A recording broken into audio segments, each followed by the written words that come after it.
everyone, it's your boy Luke, back again for another NFL Showdown picks video, this time for Sunday morning football. Yep, you heard me right, Sunday morning football between the New York Jets and the Atlanta Falcons. Going to be taking place over in London, so a little bit of a morning game for us at 9:30 a.m. Eastern time, and while it isn't one of the better matchups of the week, it's still football. We still have plenty of showdown slates to take down. In fact, a few large field GPPs on the Draftkings end of things. So in this video, we're going to talk about the injury situation, my pay-up options for each team, as well as some of my value plays, and of course, our captain selections. So without further delay, let's hop right into the picks for this Sunday morning football matchup. And it's so weird to say.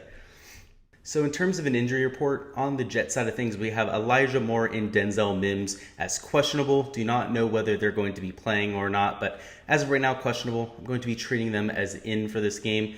We also have Shepard and Colbert questionable on defense. And Blake Cashman was put on IR this week. So a few banged up pieces there on defense. One has already been rolled out. We'll have to keep an eye on those other four. But in terms of the Falcons side of things, it's two major injuries that we got to talk about. Well, one of them is not necessarily an injury, but Russell Gage going to not be making the trip over to London with injury. And Cal Ridley not making it due to personal reasons, which I assume has to do with his vaccine or something like that. So not going to be playing this weekend. So there's a huge injury situation there. Their top two wide receivers going to be out. And quite a few good value options as a result. We also have Isaiah Oliver on the defensive line going to be on IR for that team. In terms of our Jets spend-up options, let's talk about the game environment to begin with, just in general between these two teams. We have a 46-point over-under, making it one of the lower scoring games of this entire weekend. Also a relatively close spread, right? Falcons just favored by 3 points, and I tend to agree with that spread. I think it's going to be a close game, a relatively low-scoring game as well. So trying to make sure we pick our spots here is going to be important. We're not going to necessarily be getting a ton of touchdown production. A lot of it's going to come via PPR. It's going to come via rushing production, all that kind of good stuff. So keep that in mind, a low-scoring affair, a tight affair as well. At number 3, we have Jamison Crowder for the Jets at $8,800. A little bit more expensive than I'd like, but he's been the number one wide receiver on this team in terms of fantasy production. So as of right now, I have him projected for 15.6 points, coming in with relatively high ownership as well at 36.7%. So don't necessarily love that, but somebody who has a relatively high floor is more of a possession wide receiver. And again, in this low scoring affair, those are the kind of guys I'm trying to target. They're the type of people who can actually get to that ceiling without having to put up a touchdown or two. So that's why he comes in at number 3. At number 2, we have Corey Davis, who at $9,000, if anybody on this team is going to go out there and give you a true ceiling performance, even in a low-scoring game, it is going to be Corey Davis, somebody who can take a 5-yard slant, turn it into an 80-yard touchdown. So I have him projected just slightly higher than Jamison Crowder at 16.8 points, also with lower ownership, so 13.5% there. I wouldn't be surprised if it actually ended up in the mid-20s, so definitely like going there a little bit more than Crowder. Just think he has a higher upside. Also think that he's coming in with lower ownership. And granted, Crowder has been the more effective wide receiver to this point in the year, but you can't tell me from a one-on-one standpoint that Davis is by far a more talented wide receiver. And then at number 1, we have Zach Wilson at $10,000. Obviously, probably going to be the best target on this team. It's not going to be a super high scoring game. We're not expecting anyone to go out there get you 100 yards and 2 touchdowns or anything. So Zach Wilson likely to be the highest scorer on the Jets. I'm at 17.3 projected points right now and easily has the highest floor. So, you need to play Zach Wilson in this situation. It's pretty hard to avoid him. I have him right now projected for 68.7% ownership, so definitely going to be chalk. So I'd understand if you'd put an ownership fade out there, but I won't be. On the Falcons side of things, we have Mike Davis for number 3 at $7,800. I don't have him projected popping off the board or anything like that. In fact, probably not going to be playing much Mike Davis at all. I have him for 13.5 projected points in just 14.5% ownership. If you really need a leverage play, something to make your lineup a little bit more unique, I like him in that type of instance only. At number 2, we have Matt Ryan, somebody who's going to be in a majority of my lineups, probably my favorite Falcon by far, until we get to some of these value options. Don't want to give him away yet, but he's $11,000. He's coming in with over 70% expected ownership. To play Matt Ryan, just make sure you have the salary for it. Shouldn't be an issue on this slate with some of the value options that we have, though.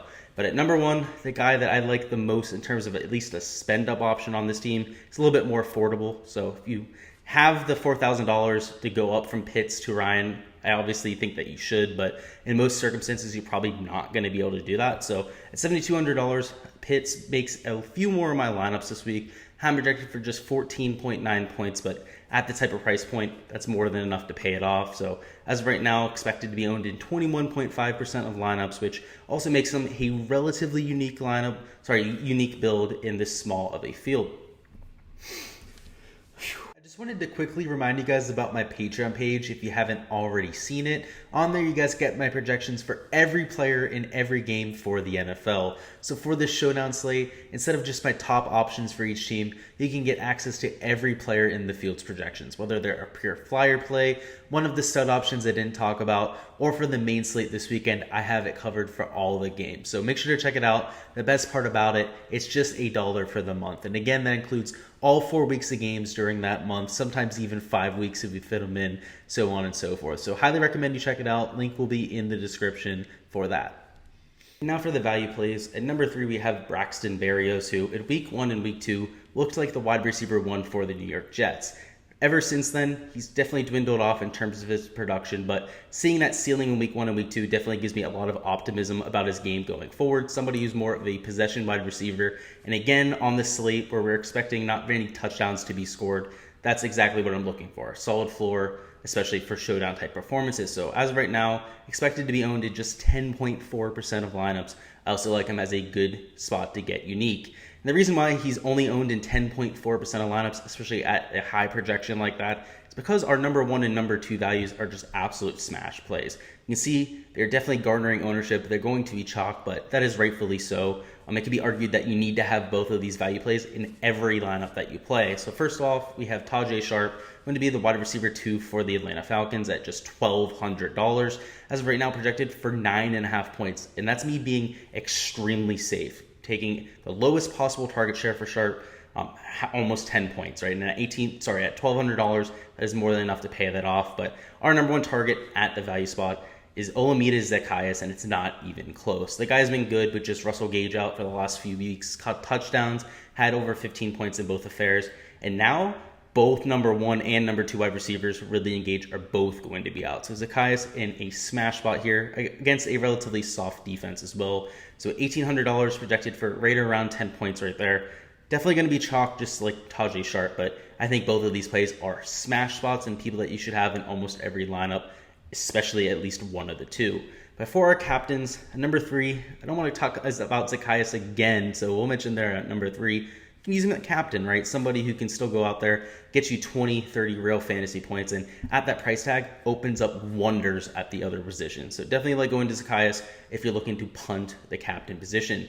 At number 2, we have Jamison Crowder. At number 1, we have Corey Davis. Kind of want to lump them together here. Very similar price tags at $13,200 and $13,500. Also very similar projections. You can see that I have Corey Davis as my number 1 option. A lot of that comes down to the upside that I was talking about before. If you're looking for safety, if you're playing in a cash game, definitely go Crowder's way. He's going to do it a lot with his PPR upside. But if you're looking for a GPP play, if you're looking for a true ceiling performance, Davis is the only one there capable of doing that. So keep that in mind there. Kind of depends what comp test you're in. And Jamison Crowder's the cash play. Corey Davis is the GPP captain. That's all I've got for my Sunday morning football picks. Go ahead and let me know down in the comments who you have as your favorite captain for the single game slate. Obviously for me, if you're punting it, I like Zaccheaus. If you're looking for a cash play, I like Crowder and true GPP upside in Davis. But go ahead and let me know. You can either make it distinctive for what cash game you're playing, whether it's a GPP game you're playing, or just overall like I did. So again, thank you guys for stopping by and enjoying the content. If you guys haven't liked and subscribed, make sure you guys go ahead and do so. We're going to have Sunday Night Football Showdown content coming out, as well as Monday Night Football content coming out. So make sure to stay tuned, as well as all of our main slate content already out on the channel and our live stream on Sunday. So till then, good luck, and I'll see you guys.